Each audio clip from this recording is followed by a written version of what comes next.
ರಾಜ್ಯದ ಬಹುತೇಕ ಜಿಲ್ಲೆಗಳಲ್ಲಿ ಬರ ತಾಂಡವವಾಡ್ತಾ ಇದ್ರೆ 2-3 ಜಿಲ್ಲೆಗಳಲ್ಲಿ ಮಾತ್ರ ಮಹಾರಾಷ್ಟ್ರ ಮಳೆ ಹತ್ತಾರು ಅವಾಂತರ ಸೃಷ್ಟಿಸುತ್ತಿದೆ. ಬೆಳಗಾವಿ, ಯಾದಗಿರಿ, ಬೀದರ್ನಲ್ಲಿ ವರುಣದೇವ ಕೃಪೆ ತೋರಿದ್ದಾನೆ.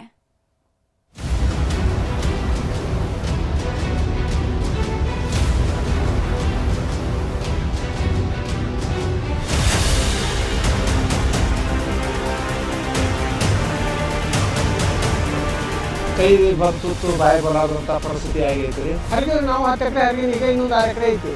ಮರದಿಗೆ ನೀವು ಸಾಲ ಮಾಡಿರ್ತೀವಿ, ಮರದಿಗೆ ನೀವು ಹಾಕೊಂಡು. ಕಾವೇರಿ ಕೊಳ್ಳದಲ್ಲಿ ಪ್ರತಿಭಟನೆಯ ಕಿಚ್ಚು ಧಗಧಗಿಸೋಕೆ ಶುರುವಾಗಿದೆ. ಜೀವ ಬಿಟ್ರೂ ನೀರು ಹರಿಸಲ್ಲ ಅಂತ ಜನ ರೊಚ್ಚಿಗೆದ್ದಿದ್ದಾರೆ. ಇಂಥ ಹೊತ್ತಲ್ಲೇ ರಾಜ್ಯದ ಹಲವು ಭಾಗಗಳಲ್ಲಿ ವರುಣದೇವ ಕೃಪೆಯನ್ನ ತೋರಿದ್ದಾನೆ. ಮಹಾರಾಷ್ಟ್ರದ ಮಳೆಯ ಜೊತೆಗೆ ರಾಜ್ಯದಲ್ಲೂ ಮಳೆಯ ಅಬ್ಬರ ಶುರುವಾಗಿದೆ.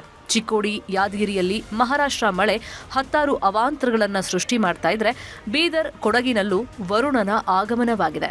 ನದಿಗಳೆಲ್ಲ ಹುಚ್ಚೆದ್ದು ಹರಿಯೋದಕ್ಕೆ ಶುರುವಾಗ್ತಾ ಇದ್ದಂಗೆ ರೈತರು ಫುಲ್ ಖುಷಿಯಾಗಿದ್ದಾರೆ. ಮಹಾರಾಷ್ಟ್ರ ಮಳೆಗೆ ಅಬ್ಬರಿಸ್ತಾ ಇವೆ ಕೃಷ್ಣಾ, ದೂದ್ಗಂಗಾ. ಮಹಾರಾಷ್ಟ್ರದಲ್ಲಿ ಸುರಿತಾ ಇರೋ ಮಳೆ ಬೆಳಗಾವಿ ಜನರ ಪಾಲಿಗೆ ದೊಡ್ಡ ವರದಾನವಾಗ್ತಾ ಇದೆ. ಕಳೆದ 3-4 ದಿನಗಳಿಂದ ಮೇಲಿಂದ ಮೇಲೆ ಮಳೆಯಾಗ್ತಾ ಇದ್ದು, ಮಹಾರಾಷ್ಟ್ರದ ಕೊಯ್ನಾ ಹಾಗೂ ರಾಧಾನಗರಿ ಜಲಾಶಯಗಳು ಭರ್ತಿಯಾಗಿವೆ. ಹೀಗಾಗಿ ಚಿಕ್ಕೋಡಿಯ ಕೃಷ್ಣಾ ನದಿಗೆ ಅಪಾರ ಪ್ರಮಾಣದ ನೀರನ್ನು ಹರಿಬಿಡಲಾಗ್ತಾ ಇದೆ. ಇದರ ಪರಿಣಾಮ ಕೃಷ್ಣಾ ನದಿಗೆ 92,000 ಕ್ಯೂಸೆಕ್ ನೀರು ಹರಿದು ಬರ್ತಾ ಇದ್ದು, ದೂದ್ಗಂಗಾ ಕೂಡ ಅಬ್ಬರಿಸೋದಕ್ಕೆ ಶುರುವಾಗಿದೆ. ಪಶ್ಚಿಮ ಘಟ್ಟದಲ್ಲಿ ಇನ್ನೆರಡು ದಿನ ಭಾರೀ ಮಳೆಯಾಗೋ ಮುನ್ಸೂಚನೆ ಇರೋದ್ರಿಂದ ರಾಜ್ಯಕ್ಕೆ ಮತ್ತಷ್ಟು ನೀರು ಹರಿದು ಬರೋ ನಿರೀಕ್ಷೆ ಇದೆ. ಮಹಾರಾಷ್ಟ್ರದಲ್ಲಿ ಬೀಳ್ತಾ ಇರೋ ಮಳೆಗೆ ಜನ ಅಕ್ಷರಶಃ ಕಂಗಾಲಾಗಿ ಹೋಗಿದ್ದಾರೆ. ಪಂಚಗಂಗಾ ಹಾಗೂ ಕೃಷ್ಣಾ ನದಿ ನೀರಿನ ಮಟ್ಟ ಕ್ಷಣಕ್ಕೂ ಏರಿಕೆಯಾಗ್ತಾ ಇದ್ದು, ಕೊಲ್ಹಾಪುರ ಜಿಲ್ಲೆಯ ಪವಿತ್ರ ಕ್ಷೇತ್ರ ದತ್ತ ಮಂದಿರ ಮುಳುಗಡೆಯಾಗಿದೆ. ಹೀಗಾಗಿ ಮೊಣಕಾಲೆತ್ತರದ ನೀರಲ್ಲೇ ಭಕ್ತರು ಬಂದು ದೇವರ ದರ್ಶನ ಪಡಿತಾ ಇದ್ದಾರೆ. ಮಹಾರಾಷ್ಟ್ರದ ಪಶ್ಚಿಮ ಘಟ್ಟಗಳಲ್ಲಿ ಬೀಳ್ತಾ ಇರೋ ಮಳೆ ಯಾದಗಿರಿ ಜನರ ಮುಖದಲ್ಲೂ ಮಂದಹಾಸವನ್ನ ಮೂಡಿಸಿದೆ. ಕೃಷ್ಣಾ ನದಿಗೆ 1,10,000 ಕ್ಯೂಸೆಕ್ ನೀರು ಹರಿದು ಬರ್ತಾ ಇರೋದ್ರಿಂದ ಯಾದಗಿರಿ ಜಿಲ್ಲೆಯ ನಾರಾಯಣಪುರ ಬಸವಸಾಗರ ಡ್ಯಾಂ ತುಂಬಿ ತುಳುಕೋದಕ್ಕೆ ಶುರುವಾಗಿದೆ. ಕ್ಷಣಕ್ಕೂ ಒಳಹರಿವು ಹೆಚ್ಚಾಗ್ತಾ ಇರೋದ್ರಿಂದ ನದಿ ಪಾತ್ರದ ಜನ ಎಚ್ಚರಿಕೆಯಿಂದ ಇರುವಂತೆ ಅಧಿಕಾರಿಗಳು ಮುನ್ಸೂಚನೆಯನ್ನ ಕೊಟ್ಟಿದ್ದಾರೆ. ಕೃಷ್ಣಾ ಜಲಾನಯನ ಪ್ರದೇಶದಲ್ಲಿ ಬಿಟ್ಟು ಬಿಡದೆ ಮಳೆಯಾಗ್ತಾ ಇರೋದ್ರಿಂದ ಕೃಷ್ಣಾ ನದಿ ಅಪಾಯದ ಮಟ್ಟ ಮೀರಿ ಹರಿತಾ ಇದೆ. ಹೀಗಾಗಿ ತಿಂಥಣಿ ಗ್ರಾಮದ ಬಳಿಯಲ್ಲಿ ಪೊಲೀಸ್ ಜಾಗೃತಿಯನ್ನ ಮೂಡಿಸಲಾಗ್ತಾ ಇದೆ.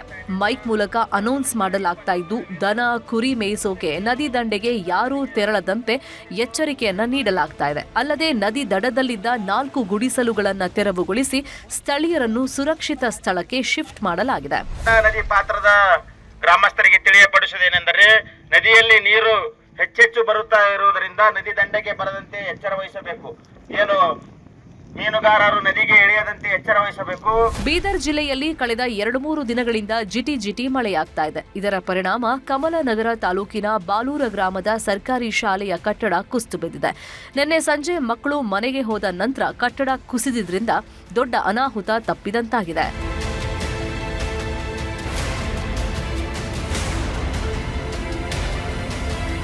ಕೊಡಗು ಜಿಲ್ಲೆಯಲ್ಲಿ ದಿನದಿಂದ ದಿನಕ್ಕೆ ಮಳೆಯ ಅಬ್ಬರ ಜೋರಾಗ್ತಾ ಇದೆ. ಕಳೆದ 2 ದಿನಗಳಿಂದ ಬಿರುಗಾಳಿ ಸಹಿತ ಮಳೆಯಾಗ್ತಾ ಇದ್ದು, ಹಳ್ಳ ಕೊಳ್ಳಗಳೆಲ್ಲ ಉಕ್ಕೆದ್ದು ಹರಿತಾ ಇವೆ. ತಲಕಾವೇರಿ, ಭಾಗಮಂಡಲ ವ್ಯಾಪ್ತಿಯಲ್ಲೂ ಉತ್ತಮ ಮಳೆಯಾಗ್ತಾ ಇರೋದ್ರಿಂದ ಭಾಗಮಂಡಲದ ತ್ರಿವೇಣಿ ಸಂಗಮದಲ್ಲಿ ನೀರಿನ ಮಟ್ಟ ಭಾರೀ ಏರಿಕೆಯಾಗಿದೆ. ಕಾವೇರಿ ಕೊಳ್ಳದಲ್ಲಿ ಭರ್ಜರಿ ಮಳೆಯಾಗ್ತಾ ಇರೋದ್ರಿಂದ ಕಬಿನಿ ಜಲಾಶಯ ತುಂಬೋ ಹಂತಕ್ಕೆ ಬಂದಿದೆ. 3 ಟಿಎಂಸಿಯಷ್ಟು ನೀರು ಬಾಕಿ ಇದ್ದು 9,133 ಕ್ಯೂಸೆಕ್ ನೀರು ಒಳಹರಿವು ಬರ್ತಾ ಇದೆ. ಈ ಡ್ಯಾಂ ಭರ್ತಿಯಾದರೆ ಕಾವೇರಿ ಕೊಳ್ಳದ ರೈತರ ಆತಂಕ ತಕ್ಕ ಮಟ್ಟಿಗೆ ದೂರವಾಗಲಿದೆ. ಗದಗ್ನಲ್ಲಿ ಭೀಕರ ಬರ, ಅನ್ನದಾತರು ತತ್ತರ. ಗದಗ ಜಿಲ್ಲೆಯಲ್ಲಿ ಭೀಕರ ಬರ ಆವರಿಸುವುದಕ್ಕೆ ಶುರುವಾಗಿದೆ. ಮುಂಗಾರು ಪೂರ್ವ ಮಳೆ ನಂಬಿಕೊಂಡು ಹೆಸರು ಬಿತ್ತನೆ ಮಾಡಿದವರು ಈಗ ಕಣ್ಣೀರನ್ನ ಹಾಕ್ತಾ ಇದ್ದಾರೆ. ಗದಗ ಜಿಲ್ಲೆಯ 7 ತಾಲೂಕುಗಳಲ್ಲಿ ಬರ ತಾಂಡವವಾಡ್ತಾ ಇದ್ದು, ಹೆಸರು ಬೆಳೆ ಒಣಗಿ ಹೋಗ್ತಾ ಇದೆ. ಹೀಗಾಗಿ ದಿಕ್ಕು ತೋಚದಂತಾದ ರೈತರು ತಮ್ಮ ಕೈಯಾರೆ ಬೆಳೆ ನಾಶ ಮಾಡ್ತಾ ಇದ್ದು, ಬರ ಘೋಷಣೆ ಮಾಡುವಂತೆ ಒತ್ತಾಯವನ್ನ ಮಾಡಿದ್ದಾರೆ. ಬರದ ಛಾಯೆ ಆವರಿಸೈತ್ರಿ. ಏನು ಬಂದಿದ್ದು ಕೈ ಬಂತು ಬಾಯಿ ಬಲಾರ್ದಂಥ ಪರಿಸ್ಥಿತಿ ಆಗೈತ್ರಿ. ನೋಡ್ರಿ, ಏನಿಲ್ಲ ಅಂದ್ರೆ ಎಕರೆಕ ಕಸದ್ದು ಎಣ್ಣೆ ಹೊಡೆದ ಖರ್ಚು, ಆಮೇಲೆ ಈ ಎಡಿ ಹೊಡೆದಿದ್ದು ಎಲ್ಲ ಸೇರಿ 18,000-20,000 ರೂಪಾಯಿ ಖರ್ಚು ಮಾಡೀವಿ. ಎಲ್ಲ ಹೊಳ್ಯಾಗ ಹುಂಚೆ ಅಂತ ತೊಳ್ದಂಗೆ ಐತಿ, ಯಾವುದು ಕೈ ಬರಲಾರ್ದಂಥ ಐತಿ. ಹಿಂಗಾದ್ರೆ ಬಂದಿದ್ದು ಒಂದು ಕಾಯಿ ಇದ್ದಿದ್ದು ರೋಗಕ್ಕೆ ತುತ್ತಾಗೈತಿ. ಅಂಥ ಪರಿಸ್ಥಿತಿ ಒಳಗೆ ನಾವು ರೈತರಿದ್ದೀವಿ. ಮಳೆ ಆಗ್ತಿಲ್ಲ ರೀ ಟೈಮ್ ಸರಿ. ರೈತನ ಪರಿಸ್ಥಿತಿ ಏನನ್ನಕ್ಕೇನು ಊರ್ಲು ಹಾಕ್ಕೊಳ್ಳೋದಂದ ಈಗ ಮೇನ್. ಇವ್ರೇನು ಅಧಿಕಾರಿಗಳು ಬರ್ತಾರೆ, ಅದನ್ನು ಮಾಡಿ ಇದನ್ನು ಮಾಡಿ ಹೇಳಿ ಹೋಗ್ಬಿಡ್ತಾರೆ, ತಪ್ಪಿಸ್ಕೊಂಡು ಹೋಗ್ಬಿಡ್ತಾರೆ. ಏನಾದ್ರು ಸುಳ್ಳು ಹೇಳಿ ನಮ್ಗೆ ದಾಟಿಸ್ಬಿಡ್ತಾರೆ. ದಾಟಿಸಿದ ಕೂಡಲಿ ಈ ವರ್ಷ ಪರಿಸ್ಥಿತಿ ಏನು ಮಾಡುತ್ತೆ ಅಂದ್ರೆ ರೈತರ ಆತ್ಮಹತ್ಯೆ ಮಾಡ್ಕೊಳ್ಳೋದು ಯಾವ್ದಕ್ಕಂದ್ರೆ ಇದ್ರ ಸಲಗೆ ಮಾಡ್ಕೊಳ್ಳೋದು. ಜಮೀನು ಈ ಪರಿಸ್ಥಿತಿ ಏನಕ್ಕೆ ರೀ, ಹರಿಗೇವ್ರಿ ನಾವು 10 ಎಕರೆ ಹರಿಗೇವಿ, ಈಗ ಇನ್ನೊಂದು 6 ಎಕರೆ ಐತಿ. ಹರಿಗೇವಿ ಮತ್ತು ಈಗ ಏನೈತಿ, ಮರ್ಯಾದೆ ಗಂಜಿ ಸಾಲ ಮಾಡಿರ್ತೀವಿ, ಮರ್ಯಾದೆ ಗಂಜಿ ಊರ್ಲು ಹಾಕೊಂಡ್ಬಿಡೋದು. ಒಟ್ನಲ್ಲಿ ರಾಜ್ಯದಲ್ಲಿ ಬಹುತೇಕ ಜಿಲ್ಲೆಗಳಲ್ಲಿ ಬರ ಆವರಿಸಿದ್ರೆ 2-3 ಜಿಲ್ಲೆಗಳಲ್ಲಿ ಮಹಾರಾಷ್ಟ್ರದ ಮಳೆ ತಂಪನ್ನ ಎರಿತಾ ಇದೆ. ಮುಂಗಾರು ಅಂತೂ ಕೈಕೊಡ್ತಾ ಇದ್ದು, ಹಿಂಗಾರು ಮಳೆಯಾದ್ರೂ ಬರುತ್ತಾ ಅಂತ ರೈತರು ಕಣ್ಣರಳಿಸಿ ಕಾಯ್ತಾ ಇದ್ದಾರೆ.